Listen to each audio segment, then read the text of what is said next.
Welcome. You are at the CCC. Where there are no outside issues. My name's Anthony. I'm an addict and an alcoholic, a 7th-year doctoral student in clinical psych, another bozo on the bus, and I care about you. And I'm LouiLou. My pronouns are he and him. I am in recovery for crystal meth and alcohol, and I am always in search of balance. Yes, and each week we will provide and create a safe space for conversations about topics of recovery. Our intention is to hold and inspire better spaces for more people in recovery by tackling issues sometimes used to separate us. Exactly. But before we do that, like, share, and comment on this episode. Ding, ding, ding, ding, ding. Yeah, ding that bell. What happened to that part? You know what? I'm trying to remember the other word. All right. And now the disclaimer. The views, thoughts, and opinions expressed on At the CCC are ours alone. We do not represent anyone but ourselves.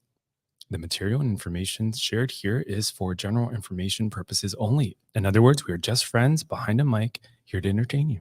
I thought you were. I have like mixed feelings about having a kiki. Okay, that's fine. It's like we can't. Well, maybe we should talk about it not on air. That's like cultural appropriation. Let's have a kiki. Of whose culture? Ours. Okay, you're right. Yeah, so then where's the problem? How are you? I'm good. I'm happy to be back in the studio. What I was thinking, I was telling you about this before. It's like it's really hard to engage when you're coming in remotely. So Bonnie, if you're listening, I want to throw up the the signs and let you know you're a rock star, because that, she was able to. Maybe that's why she's not on anymore. She was over it. She was over it because they were talking. They would talk over me. Anyway. It's all good.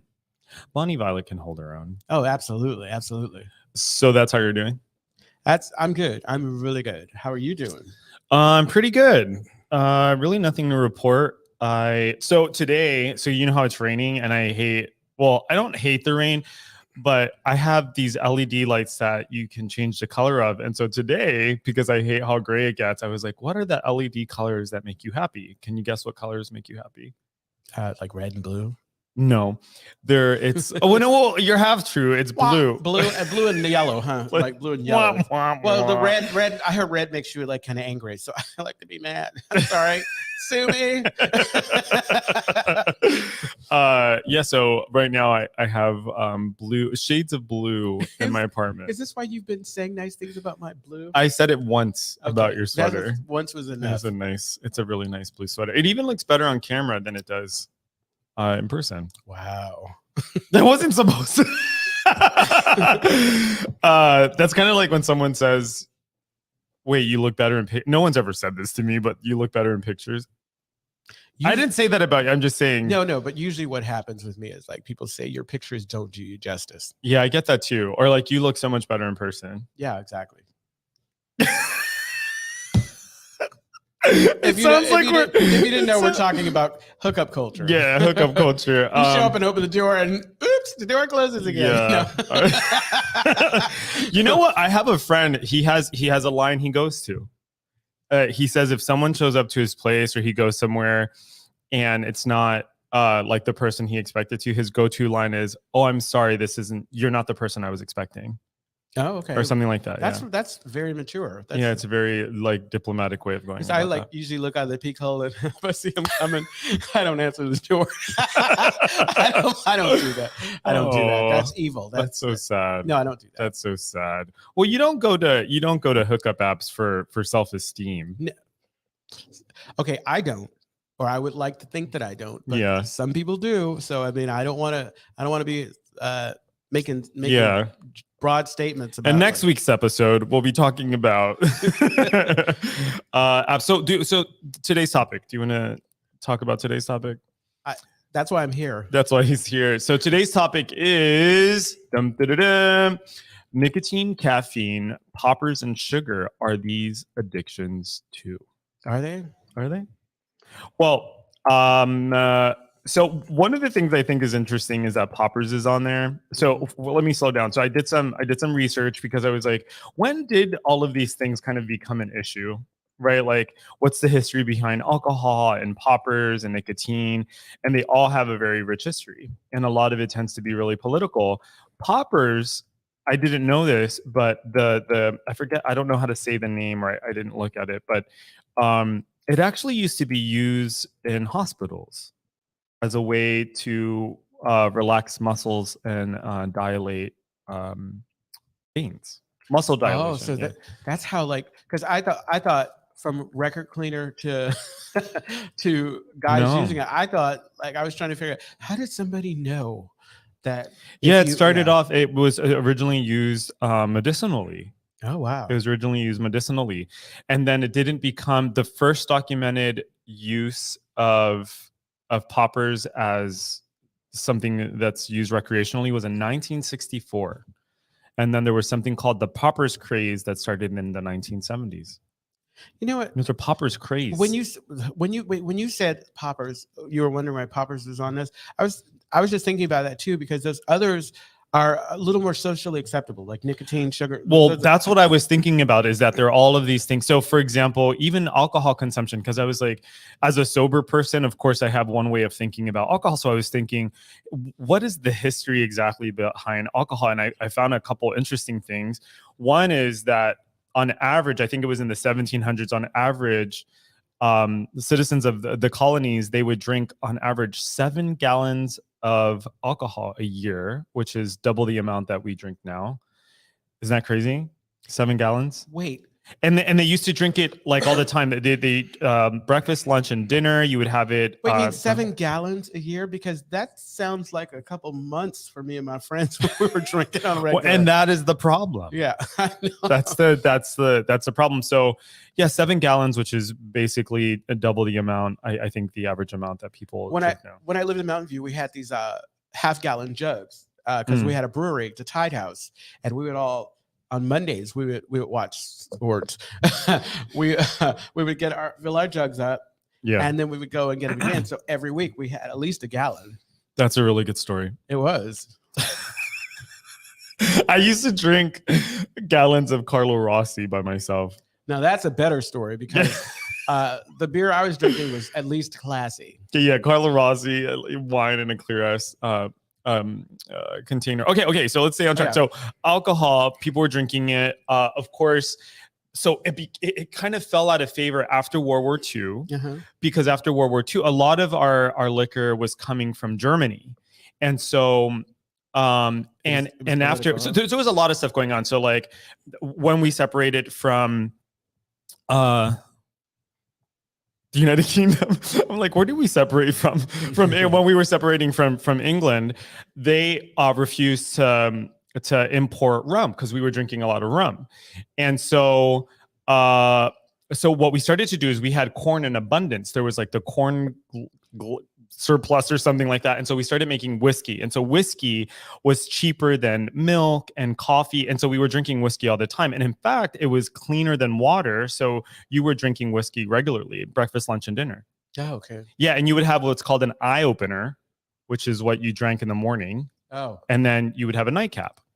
Okay, that makes sense. So that's kind of a brief. So after World War I, we stopped drinking rum because or anything that was imported from Germany because Yeah, no, absolutely.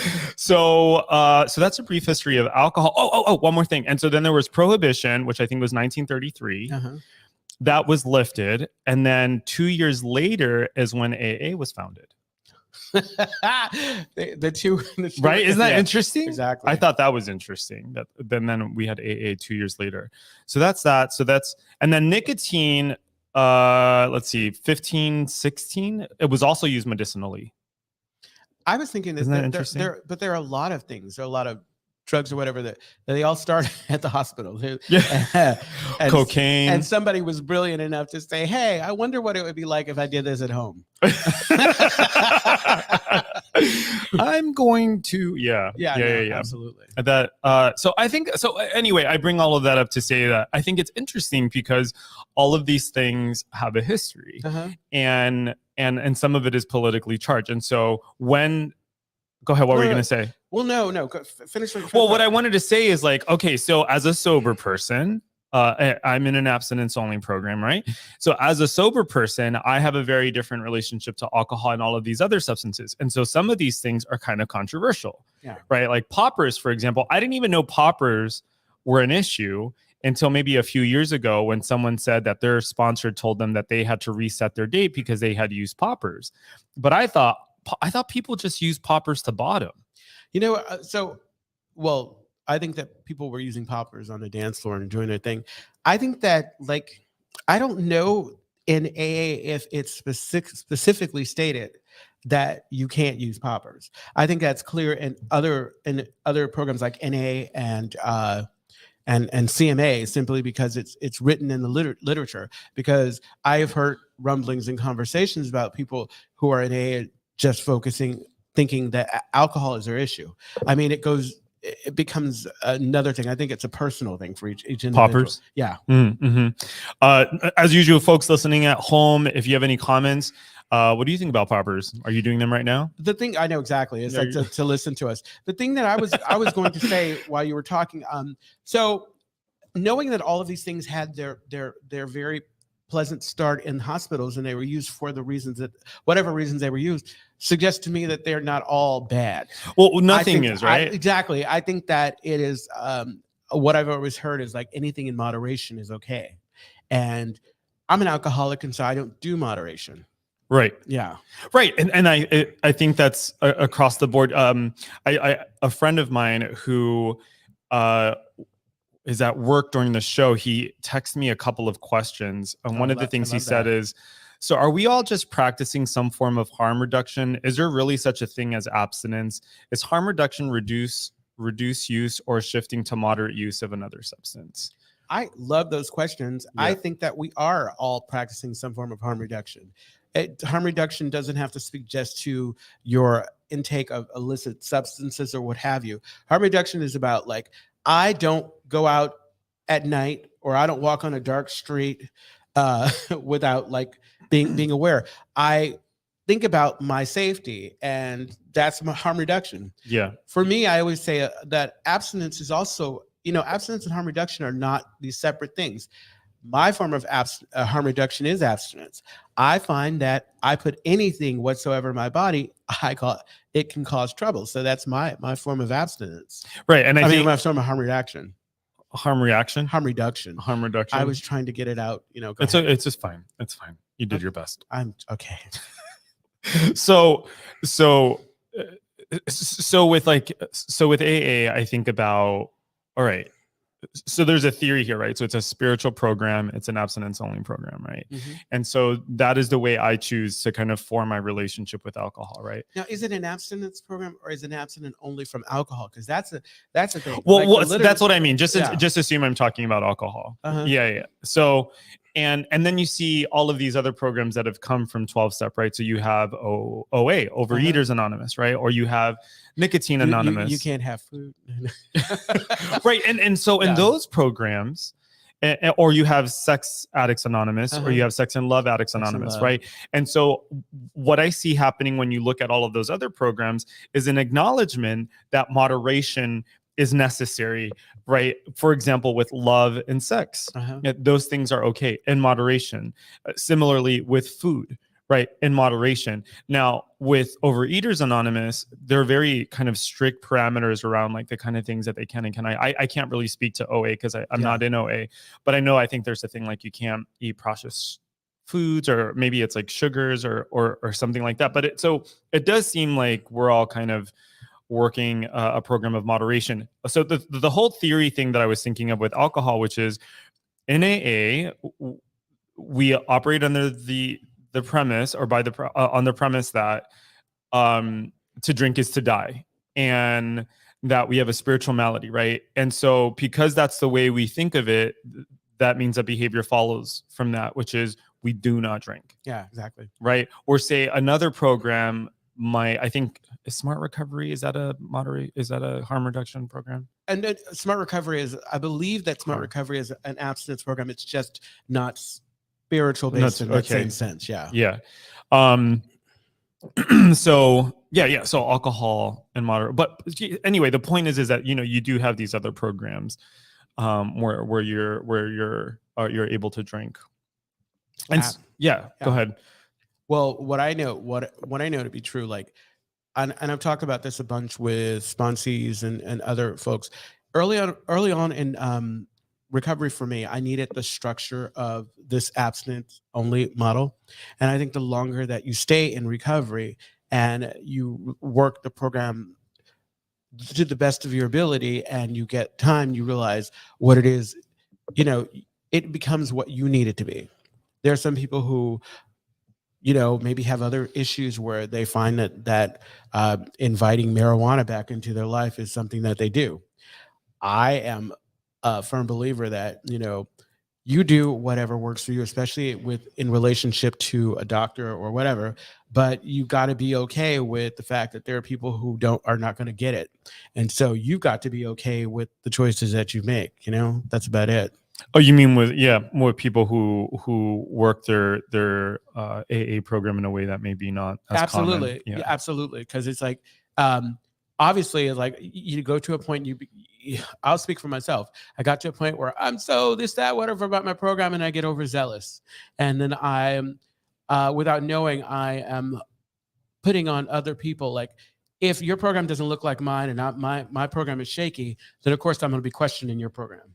And really, the key is to make sure that for me, my program is solid. My relationship with, you know, Yeah, I think so. I think that's what, for me, what I really like about AA is that it gave me God back. Like my favorite step is the third step.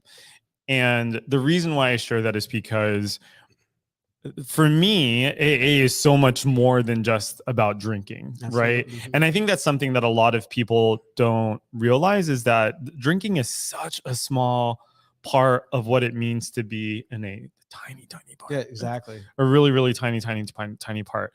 And so it's this entire structure around it that to me works, right? It's this, it gives me a structure to handle conflict, a structure to think about my behaviors. It literally, all the good things that I have in my life have come because I choose to live my life in the structure. And admittedly, you know, I'm in therapy and I also have a psychiatrist, right? But it's taken all of these things to work for me. But I want to go back to the question about like whether or not, you know, sugar, nicotine, and caffeine are these addictions too. I mean, that's the question to me feels really misleading, because obviously what we're thinking of here is much bigger than that. So of course they can be addictions, right? Like Yeah. sugar, I think, is like it's a new pandemic that we've been in for the last 5 years. Sugar's the new black. Yeah. But yeah, I think it was UCSF that said that, you know, we are in a sugar crisis because everything has sugar in it, and there's so many people that have diabetes, etc. So of course sugar can be addiction, an addiction, and of course nicotine can be an addiction. I think maybe the question here is, what do we do with those addictions, or like how do we think about those addictions? And I think our relationship to all of those things, maybe socially, is very different. What I will tell you, being somebody who has an addiction to alcohol and crystal meth, if somebody has an issue with how I do my sugar, or how I do my, I don't smoke, but how I do other things, I always say, like, if I'm really, you know, going crazy with the sugar, I always remind myself that this is not crystal meth, you know? So it's like, right. Yeah. So it's like, you know, I think for someone who, I don't know, it's a luxury for someone who doesn't have like, issues with harder substances. Yeah. Well, you want to hear in a way that I feel like I'm a little hypocritical. Oh, go ahead. Okay, so I'm looking forward. You're looking forward to this? Yeah. So one of the it just occurred to me a second ago. Like one of the ways that I feel like I'm a hypocrite is that, you know, I told you that I did the ketamine treatment for PTSD, and I went through this whole thing with my sponsor, and I like went through my sponsor, and I went through like my therapist, and it was my therapist's idea, and so I went through it, right? Uh-huh. And ketamine was never an issue for me. But I have a diagnosis of PTSD. It's been known to treat PTSD. Well, I'm done with the series and my life has changed. It was a life changer, right? Okay. Like it's been amazing. Okay, this is why I feel like I'm a hypocrite. If someone told me they were smoking weed because they have a prescription for it, I feel like I might have a reaction to that. And I wonder what that is. And I wonder if it's because of maybe like the politics around weed, or the kind of culture around weed, or is there this way, for example, that I am privileging one thing over the other just because I don't know, maybe it's more controlled, right? Like I'm under the supervision of a doctor, where with weed for me, it just seems like everyone was telling their doctors they had anxiety so that they could get uh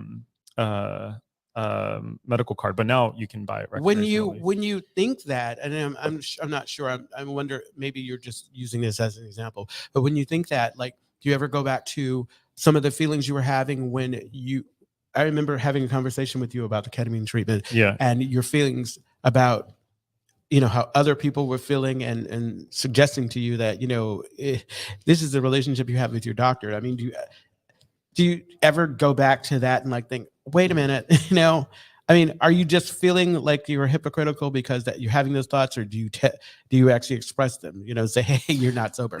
I don't express them. Yeah. No, I don't express them. And I think the reason why I don't express them is, well, they're just not useful. Their mind, ideas and feelings can change all the time, you know? So I think that's one of the things. I also like, just the other day, I think yesterday, I went to a 12 and 12 meeting, and we were talking about the third tradition, which is you're a member if you say you're a member. You know, the only requirement for membership is a desire to stop drinking. And so when I'm in the rooms, like I try to think of it in that way, which is like, who the hell am I to kind of create parameters around somebody else's program? And that would be really hypocritical of me, because there are plenty of people in the rooms where I'm who become kind of like these custodians or like these authorities about, you know, what recovery looks like. Absolutely. I think that, you know, honestly, I think that with all these things that we're talking about as possible issues, I think for me, the key is my awareness.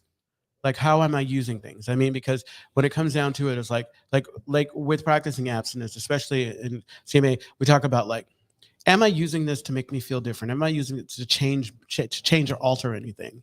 And if I'm doing that, then that's when it's an issue. That's when an issue or a problem. And that's when I consider if I need to changing my sobriety. What if that thing that you're trying to change is your butthole?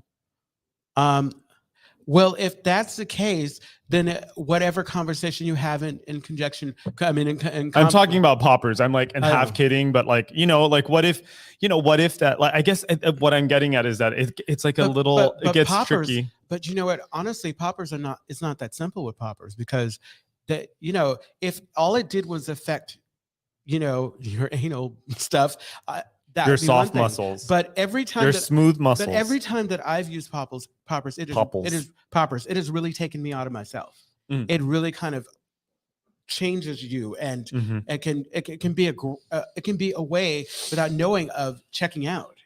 Because I would always say, "Oh God, I feel so stupid." Yeah, no, it's like, so if that doesn't work. So I think that's interesting, right? So I don't use poppers, but I know some people in their program that do use poppers, and you know, I don't have opinion about it either way, but I do know that for some people, and men and women alike, it makes sex much easier for them. And it seems like if there's some utility to using them, then I suppose, I mean, it doesn't matter what I think, but what I'm considering here is that, you know, if there's some utility here and it isn't being abused, that who gives a fuck? Yeah, no, well, I mean, that's what I was saying earlier. It's like, first off, it's like I have a hula hoop and I stay inside my hula hoop. It's none of my business. It's none of my business how you do what you do. I don't use poppers because it really kind of it was more about like me changing how I felt, because I wasn't using it to relax any muscles or anything. I was just using it to participate in whatever I was participating in a different way. Yeah. You know, what's interesting about what you're saying is that you can actually apply that. I was just thinking about how you can apply that to all of them. You can apply it to like poppers, sugar, and nicotine. Like, are you using these things to check out? Right. Yeah. Which that is the thing. Yeah. Right. But God, but even that, like, I feel like every time I try to like get to something concrete, there's gray in that, because there's so many different things that we use to check out, right? Like there's technology. Now there's like Technology Anonymous, right? They're like specialty clinics. Whoa. Technology Anonymous? Isn't there something like that? I feel attacked. Yeah. The point is, you know what I mean? There's just all these different ways that like we can check out. And I think maybe that's the problem, right? Is that like maybe pathologizing needing to check out is the problem. Yeah. because it's Media Addicts Anonymous. Is that what it's called? Thank you, Brandon. Media Addicts Anonymous. It's not always like in this day and age, it's not always a bad thing. No, I agree to check out. We have a comment. Do you want to take that? Yeah. Jaylon. Okay, Jaylon writes, I honestly feel like everybody has their own vices, and I've even heard a lot of fellows express theirs. In my opinion, all caps, people still want to be able to exert some type of control in their lives and managing any one of the things listed. However, like any good addict who's trying to rationalize and or hold on to doing what they want to do, the literature does use words like advocates and suggests complete abstinence, which is the loophole for those who intellectualize the program. Absolutely. It's like that advocate and suggest is like important. Yeah.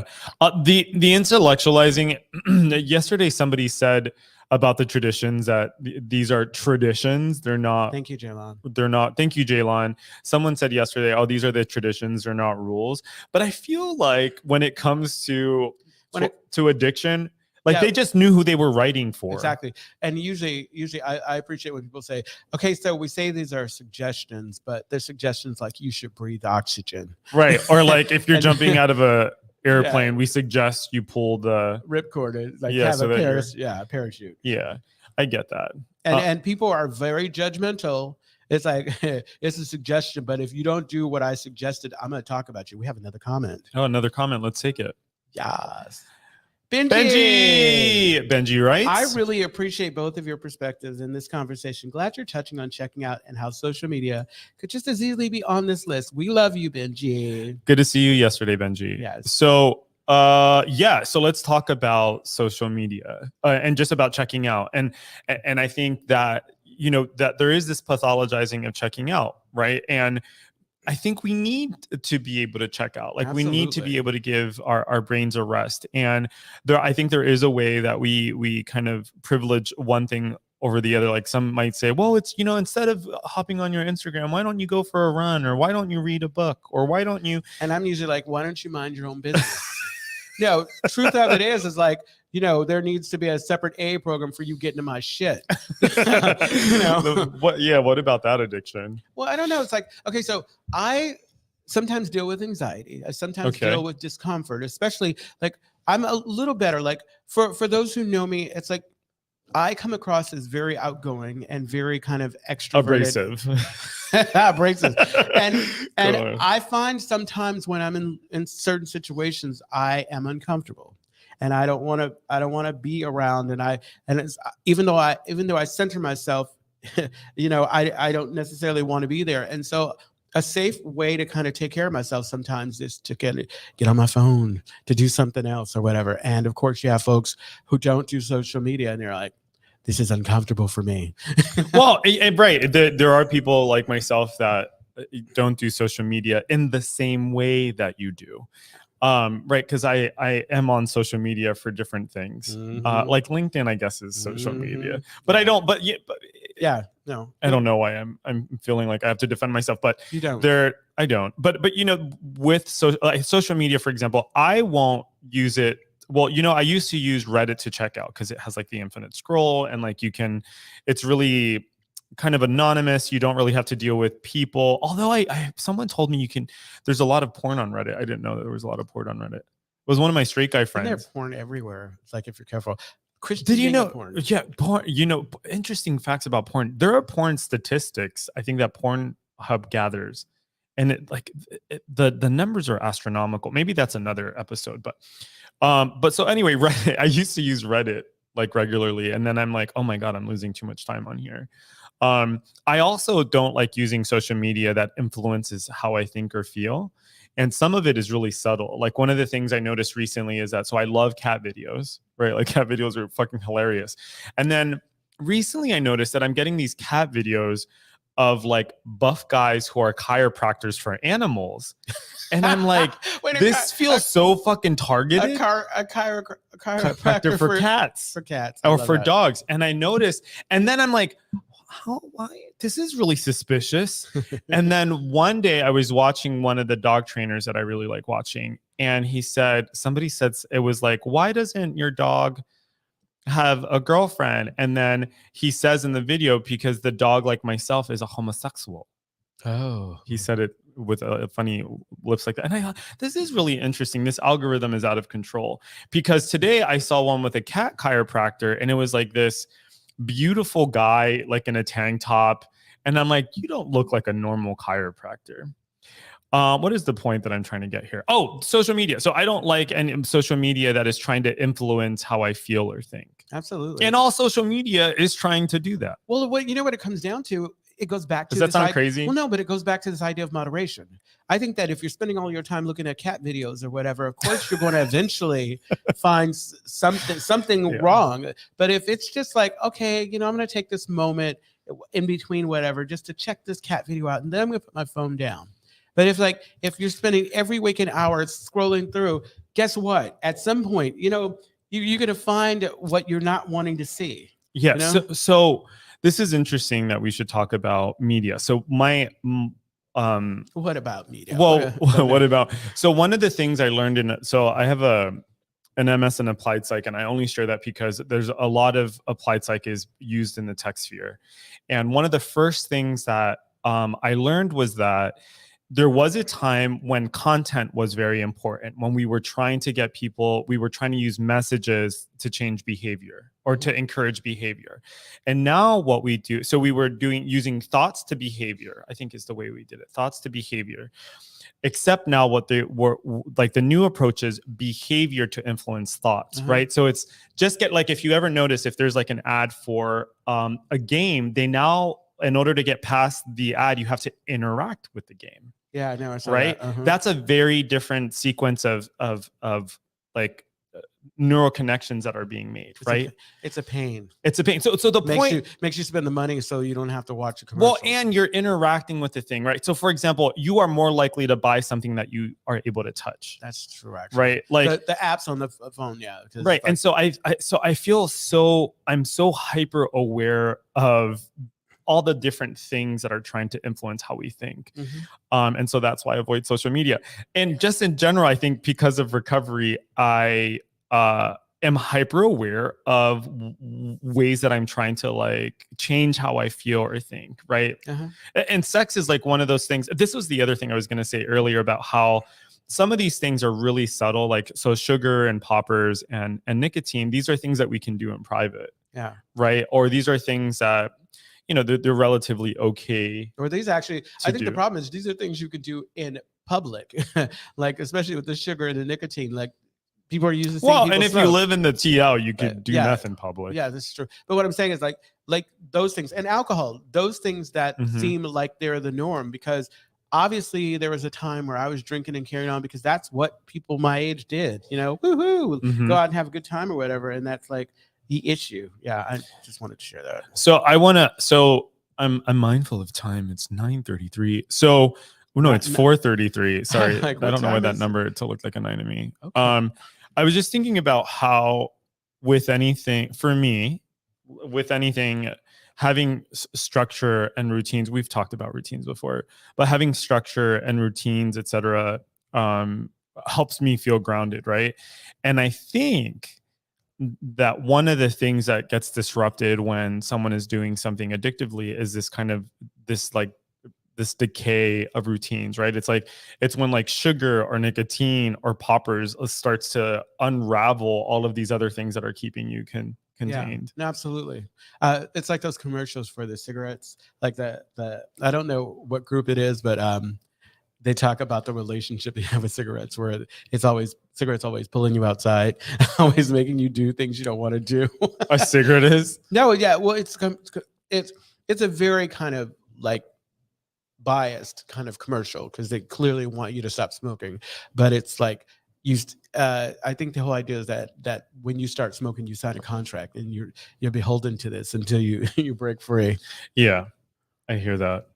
I was just thinking about commercials in general and how like commercials are they're so ridiculous, but like I think about like if you there's always like when people are drinking, they're always so happy, you know. Oh, And yeah. I'm always like, where's the DUI in that commercial, or like where's the person throwing up in the background, or the person confessing that they've been having an affair for the last 5 years. But those commercials are not for folks who drink a lot. Those commercials are simply for people who know how to finish half a drink and leave. Yeah, that's funny. Well, I was just on a business trip, and one of my colleagues, she's like, oh, I had 2 glasses of wine, and I was ready for bed. I was like, okay, ma'am. That's the beginning of the night. 2 glasses of wine. Uh-huh. I stole 2 glasses of wine. I drank everything on the bar because it was there. Like everybody's empty glasses, even the things with cigarettes. You know what I would do is I would watch people's glasses when I was broke and I was drinking, and I would like wait for them to drop, like put the glass on, and I would take the glass. Oh yeah. Yeah. So we have 10 minutes left. But I just felt needed to say that. Brandon put up the 2 5s. So I guess, what do we do now? What do we do with like?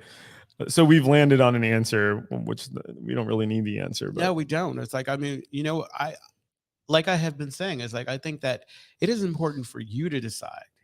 If it's something that is really kind of like messing with like who you are and how you're trying to do things, if it's causing you grief, discomfort, or whatever, the important thing is for us to decide for ourselves and take action there. Like I can hear people say, oh, this is addictive or whatever, but if it works for me, it works for me. You know, that's the only thing I can think of. Yeah, I think too about do you have like the peace of mind that you want? No, absolutely. You know, does your life look the way you want it to look? And if not, like I often have to ask myself, what behaviors, one of the more like humbling, sombering facts is like my life looks the way it does because of the decisions I've made. Exactly. Right. And so sometimes I have to look at, okay, like what are these decisions that I'm making? And like anything else, I can blame people. Mm-hmm. I can blame, I eat this way because I don't have time to cook for myself, actually, let me pause there. I feel like we should just quickly like honor that. And there's certain circumstances that make, sugary foods. I'm thinking here about like class and how, if you're living in poverty, or if you don't have like the income, right? Like the food you have access to tends to be really high in sugar. Absolutely. Right. Or if you think about, not poppers, nicotine, like, I mean, there's a way that I think about like Newports, for example. Yeah. Like exactly. I was born and raised in the projects, and like there were Newport ads everywhere. Like the only place you can get like a pineapple soda is the ghetto. Really? No, well, certain urban areas, it's like you can't go to you can't go to Nob Hill and get a pineapple soda. You can't. Like they don't have them there. Interesting. Like all the fun flavors. Like, and that's clear. It's like I'm all because it's a conspiracy. They're out to get us with sugar. Yeah. I think maybe where I'm trying to land here is that like it's at once all very complicated, right? Like the story is never kind of clear.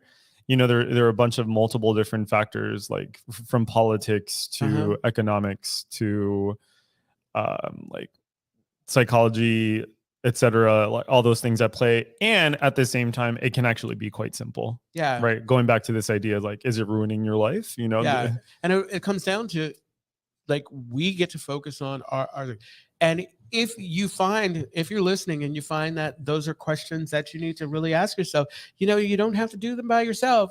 There are so many different programs. Yeah. There's so many different A's like that you get to kind of address your issues with nicotine, your issues with, well, I don't think there's an issue.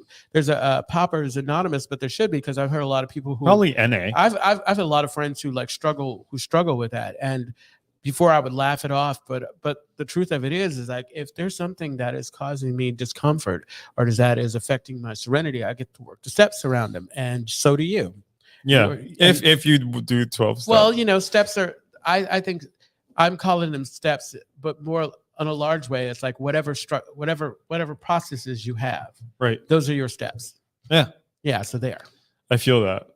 There was something you said that I wanted to respond to, and I just don't remember now. We have 5 minutes left. Yeah. Yes. 5 minutes. Poppers. There was something, not poppers. Oh, well, I was thinking too about like, how do you know you have issues with poppers? And I'm like, if your nose is burned around here, I mean, if you go to the bat, like if you have to take your poppers to take a shit. Well, no, I think that like, okay, so anyone here? I used to go to the, when I would go to the End Up, I would walk through. The End Up is this club in San Francisco. Yeah. And I would walk, like I would be completely sober and what have you, or sober enough, but I would walk through the partition and walk in, and all of a sudden I'd start yawning. And to me, that felt like you need to do some drugs. So comparing that to like this idea of poppers or whatever, it's like if you can't hook up, if you're in a situation where you always feel like you have to go reach for the poppers, or you can't have a normal kind of connection, and it's not about you trying to expand your butt muscles or whatever, that it's something you might have an issue with poppers. That's something to think about, you know. It's again, it's about thinking about it. You get to choose. You get to decide if you're going to think about it, or you could do what you want. Like if you can't have conversations with people unless you do a bump of poppers, what do you call that? A bump? A snort? A sniff? You might have a problem with you might have a problem with poppers. Yeah. I think similarly with sugar, it's like, you know, if you find that the only way you're able to comfort yourself is by eating a lot of food, like that's something to think about. Eating a lot of sugary foods. Because I mean, it's not even just sugary foods. Yeah, but it's like, but is it an issue with sugar if you're just eating a lot of food? Then it's an issue. Well, I mean, it's right. The takeaway is still the same. Like and if you're eat a lot, but that's no, you don't have. You don't have that problem with this microphone. Well, no, I mean, well, like honestly, I think it's because I've been able, you know, like I've hidden it really well. I mean, like I've gotten help. I'm not in like OA or anything like that, but like I started working with a nutritionist and I started working with a trader, and because I was like, I've gotten a couple pictures from Anthony from behind, and I was like, wow, that's because I'm Puerto Rican. Okay. That's genetics. But I feel like, you know, like this is something I've talked about like briefly during other episodes, which is like there were these issues that I was dealing with like privately that no one really knows about. You're like, no one, because I'm not like obese, people didn't like, they wouldn't think like, oh, he's having an issue with eating. No, when I would like, I was just like gorging myself.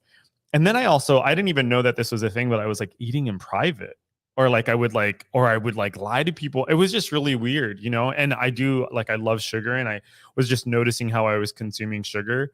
And it can't, I'm sorry. And I need to apologize. It can't help that Bonnie and I were constantly commenting on it, because it's like, oh, no. That's totally fine. No. That's absolutely fine. We're having a process. We're having like a moment on air. No. That's absolutely fine. Like it was, no. That's absolutely fine.